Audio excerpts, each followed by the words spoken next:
Hi ඔයාලා හැමෝටම. ඉතින් මං අද ඔයාලට ගෙනාවා තවත් අලුත් රෙසිපි එකක්. මේ තමයි ඇමරිකන් ස්මෑෂ් බර්ගර්. ඉතින් අද මම ඔයාලට ගෙනාවේ ඇමරිකන් කෑමක්. අපි ගොඩක් අය කන්න ආස කෑමක් තමයි බර්ගර්ස් කියන්නේ. ඉතින් අද හදන බර්ගර් එකට අපි කියන්නේ ස්මෑෂ් බර්ගර්ස් කියලා. අපි සාමාන්‍යයෙන් කන බර්ගර්ස් වලට වඩා ටිකක් වෙනස්. අපි සාමාන්‍යයෙන් කන්නේ බර්ගර්ස් වල තියෙනවානේ තක්කාලි පෙත්තක්, ඒ වගේම සලාද කොළ, ගර්කින් වගේ දේවල්. ඉතින් මේකෙදී ඒ දේවල් එකතු කරගන්න අවශ්‍යම නැහැ. මම නිකන් මේකේ ක්ලාසික් වර්ෂන් එක තමයි හදන්න හිතාගෙන ඉන්නේ. මේ බර්ගර් එකේ කොටස් තුනක් මම හදාගන්නවා. මම මුලින්ම හදාගන්නේ බර්ගර් බන් එක. ඊට පස්සේ අපිට සෝස් එක හදාගන්න තියෙනවා. ඊට පස්සේ අන්තිමටම අපි හදාගන්නේ පැටි එක, චිකන් පැටි එකක් හදාගන්නේ. මේ දේවල් එකතු කරලා මම අද රසම රස ස්මෑෂ් බර්ගර් එකක් තමයි හදන්න හිතාගෙන ඉන්නේ. අපි දැන් මුලින්ම බලමු බර්ගර් බන් එක හදාගන්නේ කොහොමද කියලා. මුලින්ම අපි බන් එක හදාගන්න කලින් මේකේ යීස්ට් එක ඇක්ටිව් කරගන්න ඕන. ඒකට මම කිරි මිලිලීටර් 100 පෑන් එකට එකතු කරගන්නවා. අපි දැන් රත් කරගත්ත මේ ෆ්‍රෙෂ් මිල්ක් ටික මේ විදිහට බෝල් එකකට දාගන්නවා. දැන් මෙතන කිරි මිලිලීටර් 100ක් තමයි තියෙන්නේ. සාමාන්‍යයෙන් යීස්ට් ඇක්ටිව් කරනකොට උෂ්ණත්වය තියෙන්න ඕන සෙල්සියස් 38-43 අතර. මේකේ දැන් මේ ප්‍රමාණය තියෙනවා. දැන් අපිට පුළුවන් මේකට යීස්ට් එකතු කරගන්න. මෙතන තියෙනවා යීස්ට් ග්‍රෑම් 3.5ක්. දැන් අපි ඒක එකතු කරගන්නවා. ඊළඟට අපි මේකටම සීනි ග්‍රෑම් 10කුත් එකතු කරගන්නවා. මේ ටික මේ විදිහට හොඳට මික්ස් කරගන්න ඕන.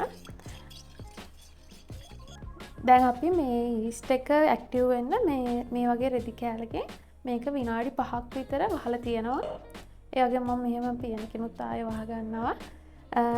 මේක අපි විනාඩි 5ක් විතර ඇක්ටිව් වෙන්න තියලා තියෙමු. දැන් අපේ යීස්ට් එක ඇක්ටිව් වෙලා තියෙන්නේ. මම විනාඩි 5ක් කිව්වට විනාඩි 6ක් 7ක් වගේ ගියා. මේ තියෙන්නේ අපේ දැන් ඇක්ටිව් වෙච්ච යීස්ට් එක. ඔයාලට පේනවා ඇති උඩ වෙනම නිකන් ලේයර් එක ෆෝම් වෙලා වගේ තියෙනවා. ඒ කියන්නේ අපේ යීස්ට් එක දැන් ඇක්ටිව් වෙලා තියෙන්නේ.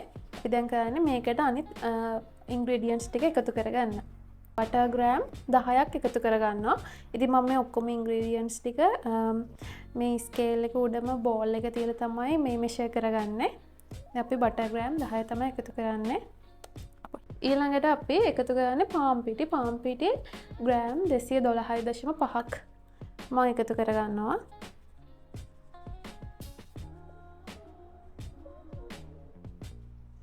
තව අපි එකතු කරගන්නවා vegetable oil මිලිලීටර් 10ක්.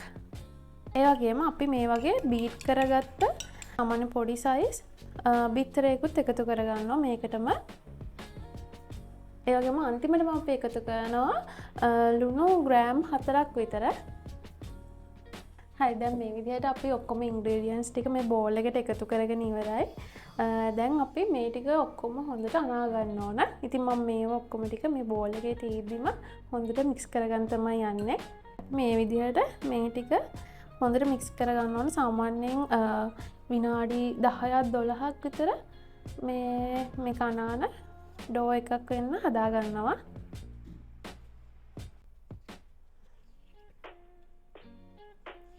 මම දැන් ඩෝ එක විනාඩි 10ක් විතර හොඳට අතින් අනාගත්තා. ඔයාලට පේනවා ඇති ඩෝ එක ගොඩක් සොෆ්ට් විදිහට ඇවිල්ලා තියෙනවා.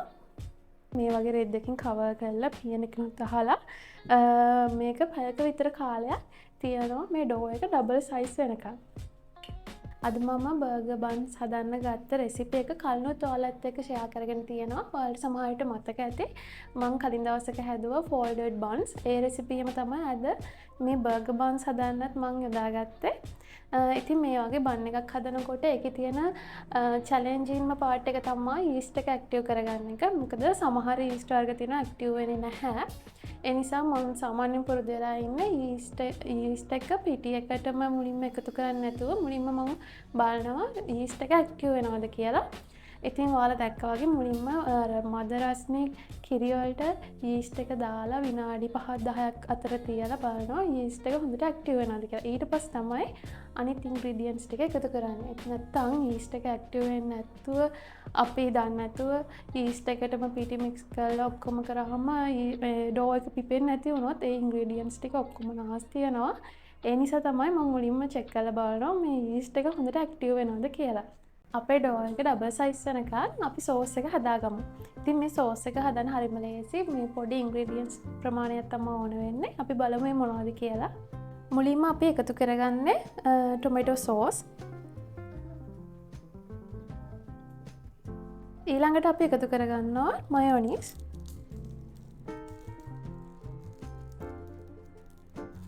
තව අපි එකතු කරගන්නවා පප්‍රිකා ටිකකුත්. ඒ වගේම ගම්මිරිස් කුඩු ටිකකුත් එකතු කරගන්නවා.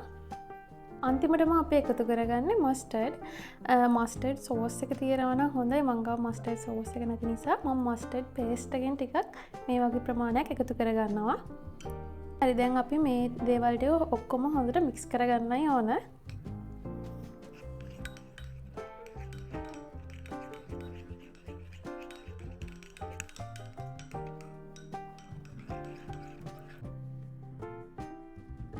ඉතින් දැන් අපි හදාගත්ත සෝස් එක ඔයාලට පේන විදිහට ලස්සන කලර් එකක් ඇවිල්ලා තියෙනවා. ඒ වගේම මේක ගොඩක් රසයි. ඉතින් මේ ඉන්ග්‍රීඩියන්ට්ස් ඔයාලගේ රස අනුව අඩු වැඩි කරගන්න පුළුවන්. මේ තියෙන්නේ අපේ ඩබල් සයිස් වෙච්ච ඩෝ එක. ඔයාලට පේනවා ඇති. අපි තිබ්බට වඩා දැන් ඩෝ එක ඩබල් සයිස් වෙලා තියෙන්නේ. අපේ ඩෝ එක මේ විදිහට අපි මේ ෂීට් එක උඩට දාගන්නවා. මම මේ ගත්ත මෙෂර්මන්ට් අනුව මේකෙන් සාමාන්‍යයෙන් බන්ස් 6ක් හදාගන්න පුළුවන්. දැන් අපි මේක කොටස් 6කට වෙන් කරගන්නවා.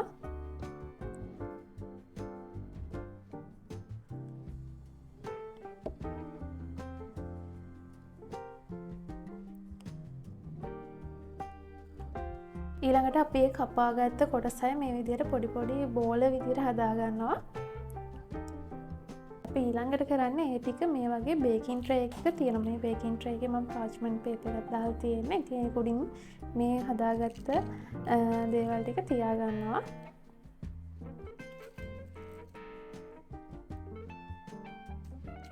ඊට පස්සේ අපි කරන්නේ මේවා උඩින් බිත්තර සාරු ගාගන්න එක. ඉතින් එක බිත්තරයක් අරගෙන බීට් කරලා ඒක මේ වගේ බ්‍රෂ් එකකින් අපිට පුළුවන් මේ වගේ උඩ ගාගන්න.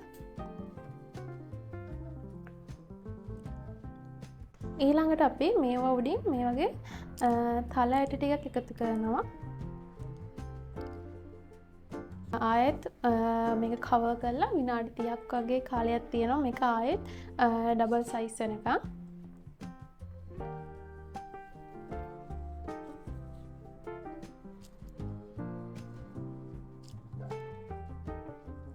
මේ තියන්නේ විනාඩි 30කට පස්සේ අපි හදාගත්ත බන්ස් ටික. දැන් ඒක ඩබල් සයිස් වෙලා තියෙන්නේ. අපි දැන් තමයි මේක බේක් කරගන්න යන්නේ. මේක බේක් කරන්නේ සෙල්සියස් අංශක 200ට විනාඩි 12ක් 18ක් අතර. අපි බලමු බේක් වුණාට පස්සේ කොහොමද කියලා අපේ බන්ස් ටික. මේ විදිහට තමයි අපේ බන්ස් ටික බේක් වෙලා ආවේ. හොඳට බේක් වෙලා තියෙනවා. ඉතින් දැන් මම කරන්න හදන්නේ මේක උඩින් බටර් ටිකක් ගාගෙන. එතකොට ලස්සන ලුක් එකක් එනවා. ඒ වගේම රස තවත් වැඩි වෙනවා.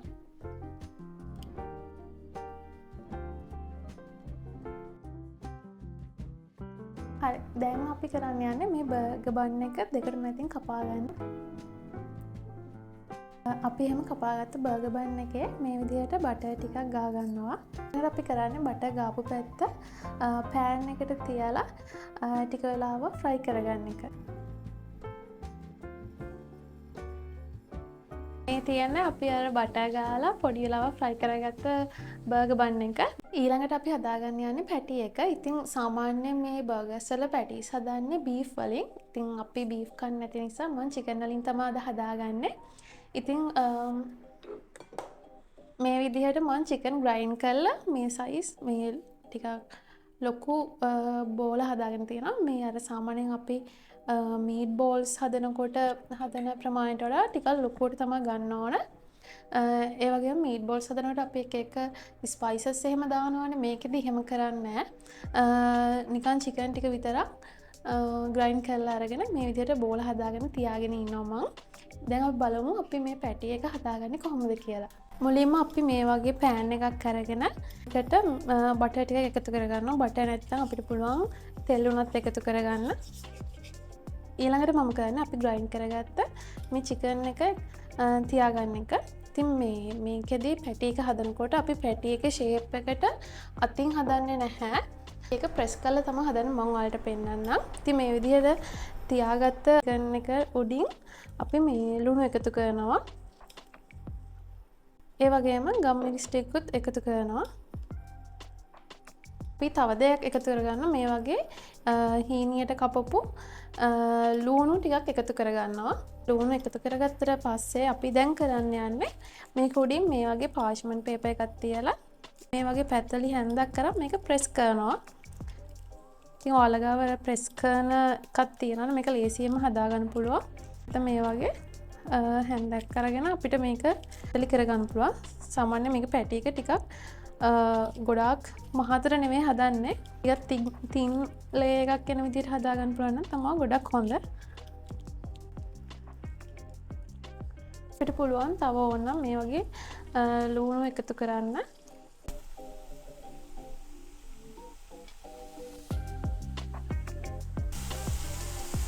දැන් ඔයාලට පේනවා ඇති මේ පැටි එකේ එකෙන් ටිකක් ක්‍රිස්පි ගතියට ඇවිල්ලා තියෙනවා. ඒ කියන්නේ අනිත් පැත්ත ෆ්‍රයි වෙලා තියෙන්නේ හොඳට. දැන් අපි මේක අනිත් පැත්ත හරව ගන්න තමයි යන්නේ.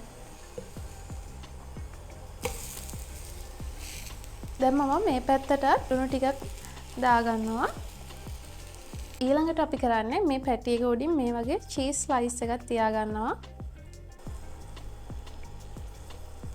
චීස් ස්ලයිස් එක මේ පැටි එක උඩින් තියාගත්තට පස්සේ ඒක හොඳට මෙල්ට් වෙලා යනවා. ඉතින් මෙල්ට් වෙන්නේ නැත්නම් අපිට පුළුවන් මේක මොකක් හරි පියන් එකකින් හරි ලොකු බෝල් එකකින් හරි වහගන්න. එතකොට ඒ ස්ටීම් එකත් එක්ක චීස් එක මෙල්ට් වෙලා යනවා. ඉතින් දැන් ඔයාලට පේනවා ඇති මගේ පැටි එක උඩ චීස් එක ලස්සනට මෙල්ට් වෙලා තියෙන විදිහ. දැන් අපි ඔක්කොම හදාගෙන ඉවරයි. අපි බලමු දැන් මේ ටික කොහොමද එකතු කරගන්නේ කියලා. මුලින්ම අපි මේ බර්ගර් බන් එකේ අපි හදාගත්ත සෝස් එක දාගන්නවා මේ විදිහට.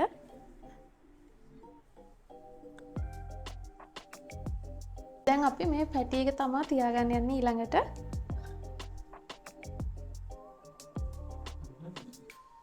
ආයෙත් මම මේ කුඩිනොත් සෝස් ටිකක් දාගන්නවා මේ විදිහට. ඊළඟට මම ආයෙත් තව පැටි එකක් මේක උඩින් තියාගන්නවා.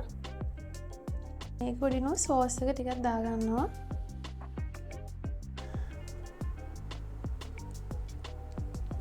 මේ විදිහට තමයි අපේ ස්මෑෂ් බර්ගර් එක හදාගන්නේ. ඉතින් මේකේ චීස් එකයි සෝස් එකයි පැටි එකයි ඔක්කොම එකට කද්දි මාරම රසයි.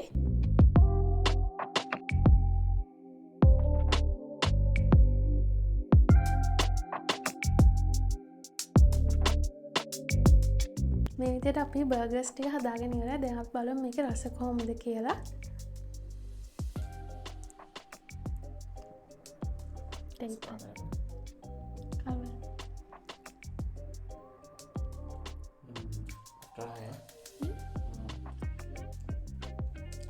පැටි එක කොහොමද? චිකන් පැටි එක. හොඳයි. බන් එකත් හොඳට බේක් කරලා තියෙනවා. සොෆ්ට්.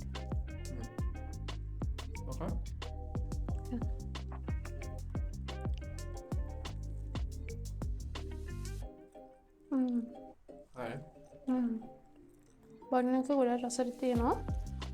අපේ පැටි එකත් හොඳ රසට තියෙනවා.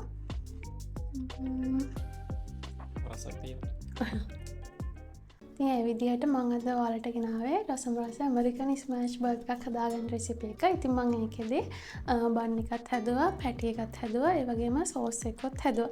මේක මම හැදුවේ ක්ලාසික් වර්ෂන් එකකට. ඉතින් ඔයාලට ඕන නම් මම කලින් කිව්වා වගේ තක්කාලි එකතු කරගන්න පුළුවන්, තව සලාද කොළ වගේ දේවල් එකතු කරගන්න පුළුවන්. ඒ විදිහට ඔයාලා කැමති විදිහට හදාගන්න පුළුවන්. ඉතින් මේ බන් එකේ රෙසිපි එකත් හරිම ලේසියෙන් හදාගන්න පුළුවන් ඔයාලට. ඒ වගේම මේ බර්ගර් බන් විදිහට නෙමෙයි මේ රෙසිපි එකෙන් ඔයාලට බන් එකට මොනවා හරි දේවල් ස්ටෆ් කරලා හදාගන්නත් පුළුවන්. ඉතින් මම හිතනවා මේ වීඩියෝ එකත් ඔයාලට ගොඩක් ප්‍රයෝජනවත් වෙන්න ඇති කියලා. ඉතින් මං ඊළඟ දවසේ තවත් අලුත් රෙසිපියක් අරගෙන එන්නම්. ඉතින් අද වීඩියෝ එක එකතුලා හිටියට ඔයාලා හැමෝටම ගොඩක් ස්තුතියි.